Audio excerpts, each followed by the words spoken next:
Fort Hamilton Hospital is honored too. U.S. News and World Report's best regional hospitals for the Cincinnati region.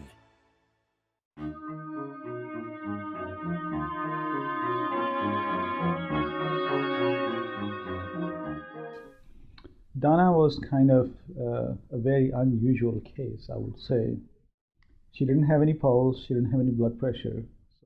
I remember this little girl jumping on top of me. I guess I must have passed out. And I remember her jumping on top of me, giving me CPR. And that's the last thing I remember. We started CPR and we found that she had a rhythm that is called ventricular fibrillation. And that's a rhythm that tells us imminent death. Well, when I was in there for the first 15 minutes, they got her heart going once, but only beat twice, then quit.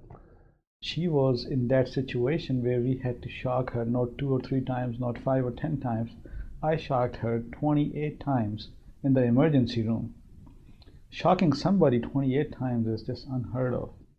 We finally got some rhythm that showed that we don't have to shock her in the meantime, so we quickly took her to the cath lab.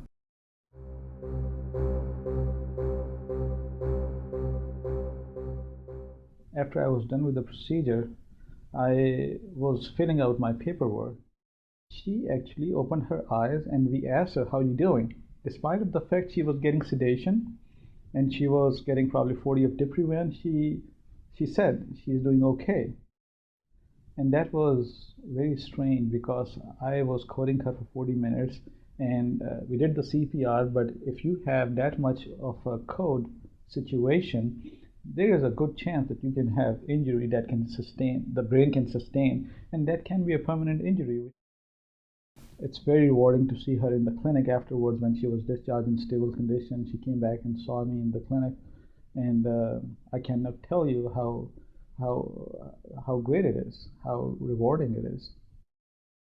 And from, the minute I walked in the door until I left, it was phenomenal. I don't know, it's kind of like my hospital, I guess. I do appreciate Fort Hamilton. I want people to know that they are here and they can give cardiac care just better than anybody else. I want people to know that, especially people that live here in Hamilton. They should know